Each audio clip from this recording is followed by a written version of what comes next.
மாயாண்டி, நீ நல்லது நினைச்சுதான் இங்க வந்த. ஆனா நீ சொல்றத ஏத்துக்கிறதுக்கு இங்க யாருக்கும் மனசு இல்ல. உன் குடும்பத்துக்கு நடந்த எல்லாத்துக்கும் நான் வருத்தம் தெரிவிச்சுக்கிறேன்ப்பா. எல்லாரும் கிளம்புங்க. மாயாண்டி, நீ கூப்பிட்டதுக்காக தான் நாங்க இங்க வந்தோம். இவன் இப்படி அசிங்கப்படுத்தினதுக்கு அப்புறம் எங்களால இங்க இருக்க முடியாது. நமக்கு இதெல்லாம் தேவையாங்க? இப்படி எல்லாம் நடக்குங்கிறதுக்காக தான் இந்த விசேஷத்துக்கு வர வேண்டாம்னு சொன்னேன். நீங்க கேட்டீங்களா? எங்களுக்கு நீங்க முக்கியங்க. வாங்க போலாம். இவங்க யாரும் வேண்டாம். சட்டப்படி பொண்ணுங்களுக்கு சொத்துல பங்கு இருக்குன்னு நான் சொத்தை பிரிச்சு தர சொல்லி கேட்டா நீங்க உரிமை இருக்குன்னு சொல்லி என் மகளையே பரிசம் போடுறதுக்கு கேப்பீங்களா? இன்னும் ஒரே வாரத்துல என் பூங்கொடிக்கு வேற ஒரு மாப்பிள்ளைய பார்த்து நான் கல்யாணம் பண்ணி வைக்கிறேன். உங்களுக்கு என் வீட்டுல சம்மந்தம் கேக்குதா?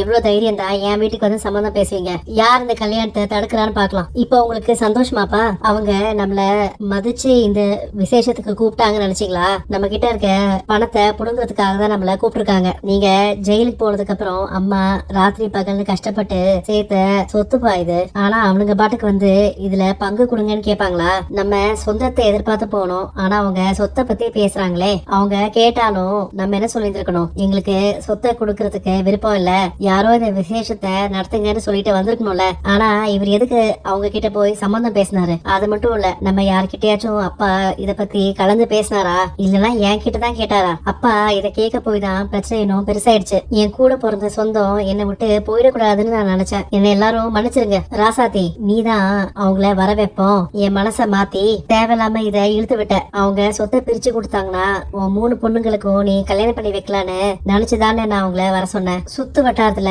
எங்க மாப்பிள்ள இருந்தாலும் சீக்கிரமா பாருங்க. நான் அந்த மாயாண்டி மூஞ்சில கரிய பூசணும். எதுக்கு அல்ற? இப்போ விசேஷ வீட்டுல திடீர்னு மாமா பூங்கொடிக்கும் உனக்கும் பரிசம் போடணும்னு சொன்னப்போ எனக்கு எப்படி இருந்துச்சு தெரியுமா? அப்படி ஏதாச்சும் நடந்திருந்தா நான் என்ன பண்ணிருப்பேன்? நீ என்னதான் கல்யாணம் பண்ணிக்குவேன்னு சொல்லியிருக்க மாமா. நான் உன்னதான் என் மனசுல நினைச்சிட்டு இருக்கேன். அவங்க சொன்னாங்க இவங்க சொன்னாங்கன்னு நீ அந்த பூங்கொடியை எதுவும் கல்யாணம் பண்ண உன்னை லவ் பண்ணிட்டு நான் எப்படி அவ கழுத்துல தாலி கட்டுவேன்? உங்க அம்மா எனக்கும் உனக்கும் ஜாதகம் செட் ஆகலன்னு எப்பயோ சொல்லிட்டாங்க. ஆனா என் அம்மாவோட மனசை மாத்துறது என் பொறுப்பு. என் பையனை பார்த்து அப்படி ஒரு வார்த்தையை கேட்டானே, நான் எப்படி ஊர்ல தலை காட்டுவேன்? எல்லாரும் என்ன பார்த்து சிரிப்பாங்களே.